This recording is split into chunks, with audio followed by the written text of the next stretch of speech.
Ya pemirsa, terima kasih masih bersama kami di Ayu Siang. Pemirsa, Menteri Luar Negeri Sugiono beberkan agenda Presiden Prabowo Subianto selama berada di Tiongkok. Direncanakan Presiden Prabowo akan bertemu dengan Presiden Cina Xi Jinping dilanjut makan malam sambutan kenegaraan. Seperti kita ketahui bersama pada pagi hari ini, Bapak Presiden akan memulai rangkaian kunjungan kenegaraan beliau di Beijing.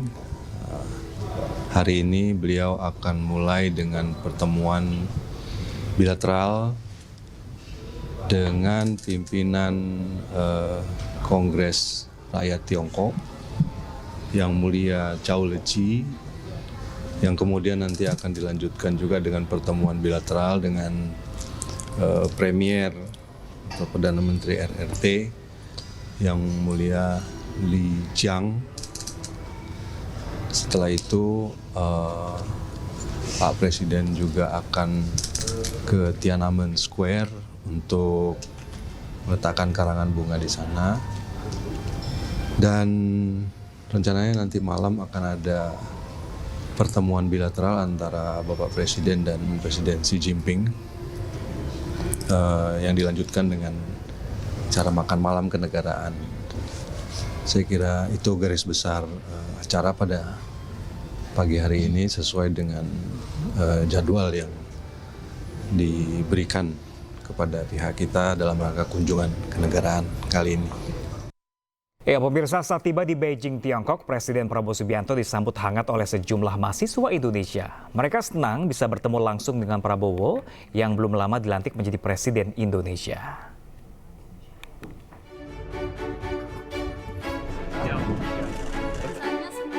Kedatangan Presiden Prabowo di Beijing, Cina, Jumat malam ternyata telah dinantikan oleh para mahasiswa dari Indonesia yang tengah menempuh pendidikan di Beijing, Cina. Sudah berapa tahun di Singapura? Sudah 2 tahun, saya tahun ketiga. Oh, ya bagus. Oh ya? Udah? Tahun berapa? Kedua? Bagus.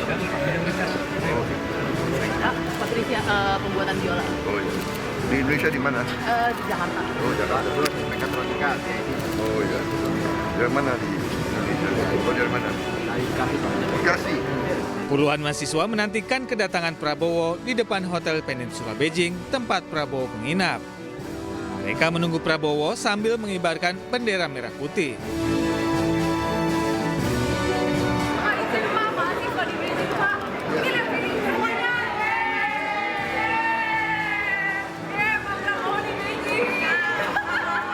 Tiba di hotel sekitar pukul 19.07 waktu setempat, Prabowo seketika menyalami kerumunan para mahasiswa serta melayani foto selfie bersama. Para mahasiswa yang hadir mengungkapkan antusiasme dan kegembiraan dapat bertemu dan bersalaman langsung dengan Prabowo. Rasanya seneng banget karena aku sama teman-teman juga tadi udah nunggu dan kita semua udah pada nggak sabar untuk ketemu Pak Prabowo, dan ternyata ekspektasi kita bagus banget karena Pak Prabowo sangat ramah dan baik ke kita pimpinan Pak Prabowo. Semoga Pak Prabowo terus amanah dan juga menjalankan semua tugasnya dengan baik hingga masa akhir jabatannya. Pastinya hari ini exciting banget sih ketemu Pak Prabowo, apalagi Pak Prabowo juga baru dilantik kan. Juga exciting banget akhirnya kita bisa ketemu Prabowo juga, apalagi di Beijing, bukannya di Indonesia gitu ya. Tadi ketemu Presiden sangat senang ya, karena itu pertama kali untuk saya bisa bertemu dengan Presiden Republik Indonesia, dan itu bagi saya pikir itu sangat senang dan itu sangat jarang, kesempatannya sangat jarang, jadi saya senang-senang. Bapak! Bapak! Pak, selamat datang Pak. Selamat datang Pak. Para mahasiswa berharap lawatan Presiden Prabowo ini membuat hubungan antara Indonesia dan Tiongkok terjalin lebih baik lagi ke depannya. Calon Gubernur dan Wakil Gubernur Jakarta nomor urut 1 Ridwan Kamil Suswono mendapatkan dukungan dari Korps Alumni Himpunan Mahasiswa Islam Jakarta Raya atau Kahmi Jaya. Ridwan Kamil optimis dukungan dari sejumlah elemen masyarakat dapat memenangkan Pilkada Jakarta 2024 dalam satu putaran.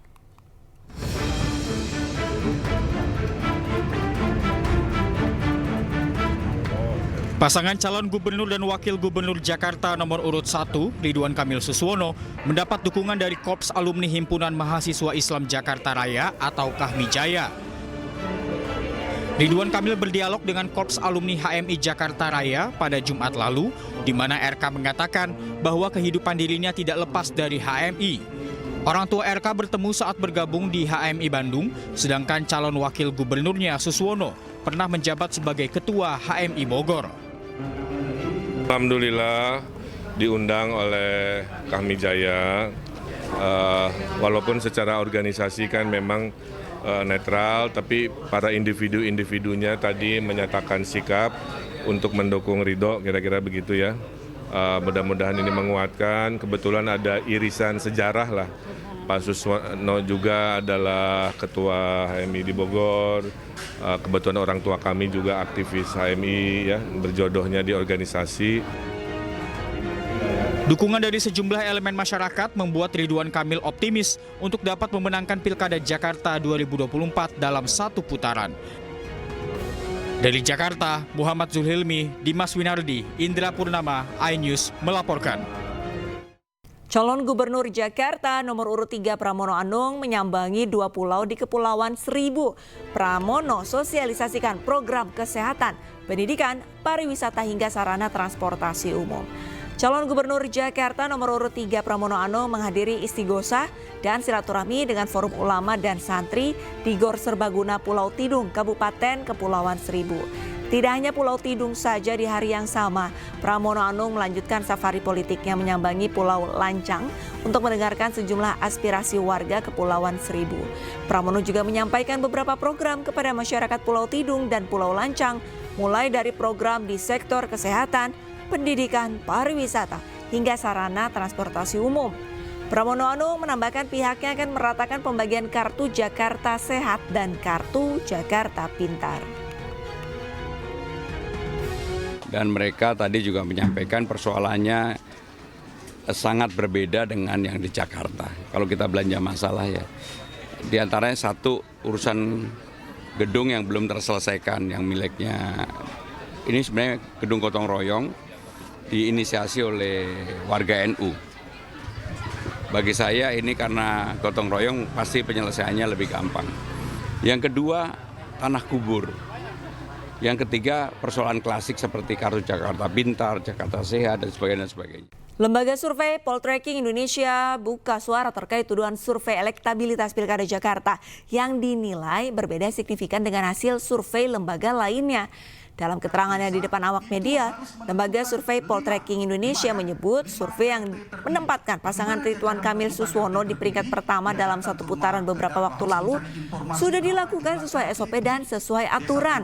Direktur Eksekutif Poltreking Indonesia Hanta Yuda menjabarkan pasangan RK Suswono unggul dari 2 pasangan calon lain telah melewati 12 SOP dan alur survei serta diambil sampling dari 200 kelurahan dari 267 kelurahan yang ada di Jakarta. Dan kita telepon kembali. Bagi yang punya nomor telepon dan bersedia, kalau sekiranya saya atau kami khawatir, takut data Poltreking ini bermasalah atau ada rekayasa merubah angka elektabilitas, ada cara paling cepat untuk berhindar. Apa? Mundur dulu sebelum dipanggil. Kami tidak memilih itu. Kami tidak mundur dari persepsi, kami lanjutkan, kami datang, kami membawa data itu. Nah, data inilah yang ingin saya sampaikan kepada rekan-rekan sekalian seperti apa. Jadi justru kami ingin mengantarkan kepada Dewan Etik pada saat itu bahwa ini data kami. Sekali lagi saya ulangi, kalau misalnya kami khawatir, takut, karena sifatnya sukarela, itu tinggal mundur. Mundur tidak bisa dipanggil, selesai. Tapi kami tidak memilih itu. Karena itu, saya sama tim, karena kalau data kita benar, kita tidak merubah elektabilitas, maka bismillah. Sampaikan sampai kapanpun. Itu prinsip kami sejak Poltreking berdiri hampir 13 tahun yang lalu. Pemirsa, lebih dari 6.000 pelanggar lalu lintas yang terjaring operasi Zebra 2024 berebut bayar denda di kantor Kejaksaan Negeri Sidoarjo, Jawa Timur. Banyak pelanggar yang tidak mengerti jika pembayaran denda dapat dilakukan setiap hari kerja.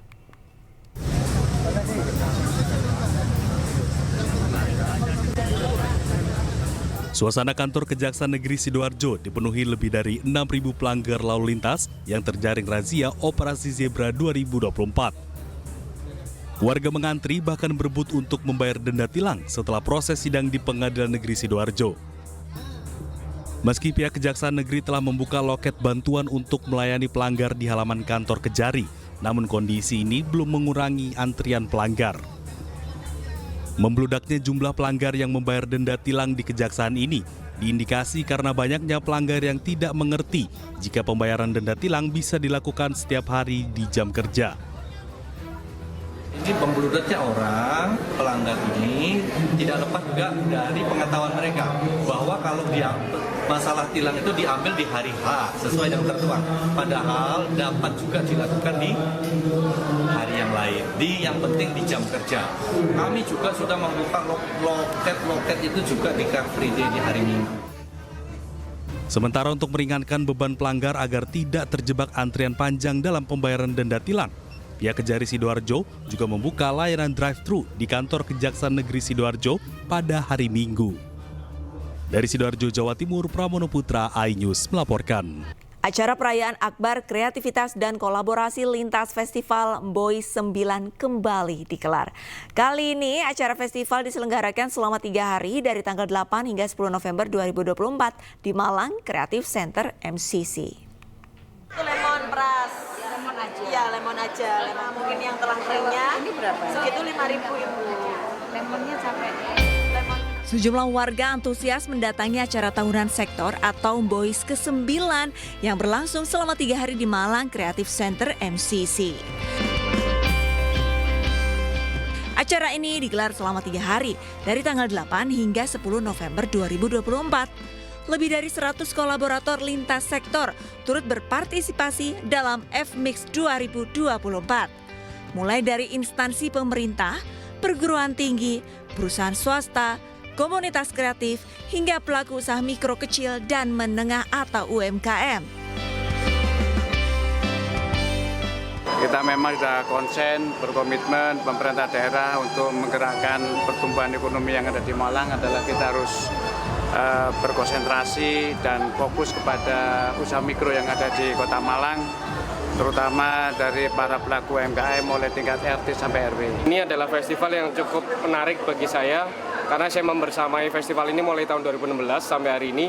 Ini adalah bukti mengukur bahwa Malang punya namanya Salam Satu Jiwa. Jadi kenapa saya sebut sebagai sebuah festival Salam Satu Jiwa, karena kegiatan yang dilakukan di MCC ini adalah tanpa anggaran APBD. Tema acara Boys tahun ini adalah Lek Wes Ngumpluk Kipa Ilakes, yang artinya kalau sudah berkumpul bagus sekali. Beragam kegiatan dihadirkan dalam festival, mulai dari pameran, diskusi, hingga workshop. Festival ini menjadi bukti nyata Kota Malang menuju predikat Kota Kreatif Dunia UNESCO tahun 2025. Dari Malang, Jawa Timur, Denny Irwansyah, iNews melaporkan.